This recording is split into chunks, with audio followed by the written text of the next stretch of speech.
La prochaine course sera le 1500 mètres messieurs à suivre avec du beau monde, un junior français également dans la course.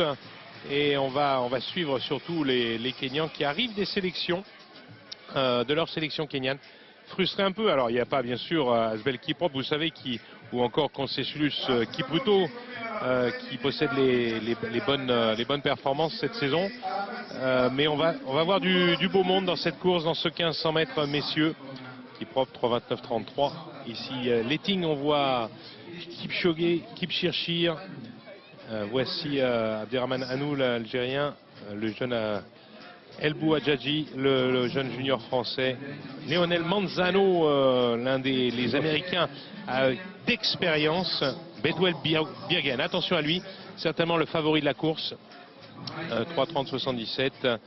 Brahim Kazouzi, le Marocain, et puis Kouemoy, on a aperçu juste à côté. Voilà, ici, vous l'avez là, le jeune Gilbert Soet Kouemoy, champion olympique cadet des Jeux de la jeunesse, c'était en 2014.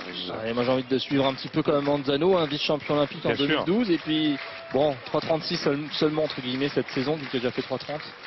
C'est ça le problème, c'est des gens comme Centrovitz, comme lui, sont des Américains d'expérience.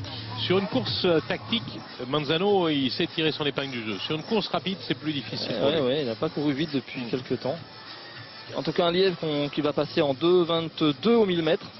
Ouais, il va falloir qu'il le suive parce que là, il le laisse partir. Hein. Personne ne veut suivre le lièvre. Encore une fois. Ça va recoller, ou alors il faut que le lièvre lève un petit peu le pied. Il va lever le pied. Il a senti. Ça, c'est intelligent. Il a senti effectivement que ça ne suivait pas. Il a relancé. Voilà, exactement. Il va attendre. Il va attendre légèrement que ça revienne. C'est pas le cas encore. Robin Bett, 32 ans, il a de l'expérience, Robin. Voilà, et on va venir se placer derrière. C'est Anou qui est venu, Abderrahmane Anou, l'Algérien. 3:38:11 cette saison, vice-champion du monde junior en 2010. Mais l'Algérien se sent un peu seul là. Il y a un petit trou entre le lièvre et lui. Ouais, c'est pas très efficace parce qu'il se met pas dans la foulée et donc il fait un peu le travail tout seul. Ouais. Le lièvre, bon, il est un tout petit peu trop loin. Oui, parce que Bett sait qu'il faut qu'il ralentisse, mais il a l'impression que c'est à eux de faire l'effort. C'est moins bien. Là. Le trou qu'il y a là, ça suffit pas pour les gens qui sont derrière. C'est l'Algérien qui fait le lièvre là pour l'instant. Hein. Et en troisième position, on va retrouver les favoris. Voilà Kouemoy qui vient se placer à l'extérieur. Regardez-le bien celui-là, maillot gris. Ouais, qui vient faire l'effort pour se replacer. Ouais. Kouemoy, attention à lui. Birgen en troisième position. Bon, deuxième position maintenant, Birgen. Ouais, Birgen, attention à 3:30 sur le plan personnel. Lui aussi, ça peut aller très vite. Ça reste le favori. Hein. Il est plus à l'aise, on le voit par rapport aux autres. Il est venu se placer devant Abderrahmane Anou, l'Algérien. Les Algériens qui ont toujours eu de très bons milers, très bons coureurs de 1500 mètres. Makloufi à l'heure actuelle, bien sûr on se souvient toujours de Nourdine Morsoli. Il se fait passer par Kiptou. Vincent Letting est également placé. Ce sont le passage aux 1000 mètres.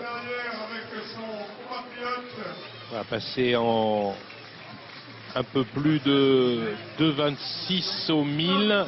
Il avait été demandé 2:22. Donc on est un peu en retard, mais on est sur les bases de 3:36 environ à l'arrivée.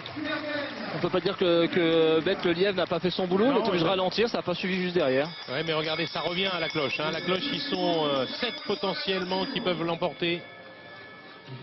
Et là maintenant, il va y avoir une belle empoignade sur les 300 derniers mètres, Jean. Pour l'instant, toujours Birgen en tête. Kouemoy, l'autre Kenyan, ferme pratiquement la marche de ce groupe de tête. Alors que Manzano vient juste de passer à la cloche. Il est loin, Manzano. Ouais, il est loin. Il est loin, Manzano. Attention, ça va attaquer probablement. Ouais. Soit avant le virage. Non, ça va attendre la sortie. Et Salhi, le Marocain, est placé aussi. Ça part sur l'extérieur. Ouais. Birgen pour l'instant, Kouemoy derrière. Oh là là, c'est un peu difficile d'attaquer dans le virage, c'est pas l'idéal. Il va falloir trouver un trou de souris. Kazouzi bien placé et Salhi à l'extérieur. Et ça va, ça revient au centre. Et c'est, oui. Et Salhi, le Marocain, Younes et Salhi qui donc s'impose. Super finish, quel placement, dis donc, c'est impressionnant. Il finit comme une attitude d'athlète de 400 mètres. 400, très très bien placé, très beau, bien équilibré avec les bras. C'est là où il fait la différence, parce qu'il part de loin, il s'écarte, il souffle le champ et après il place sa foulée, alors que les autres sont en train un peu de se taper les fesses. Alors on voit l'emballage final, regardez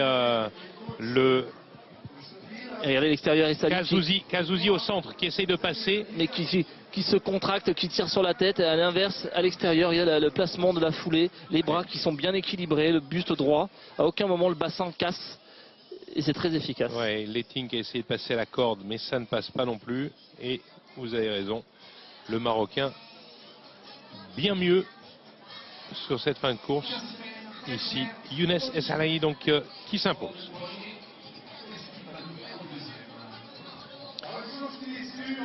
Le temps. Regardez la longueur de la foulée. Oui, exact. Oui, juste parce que le bassin n'est pas cassé, bien placé, gainé. C'est de la bonne course. Pas de changement pour l'instant au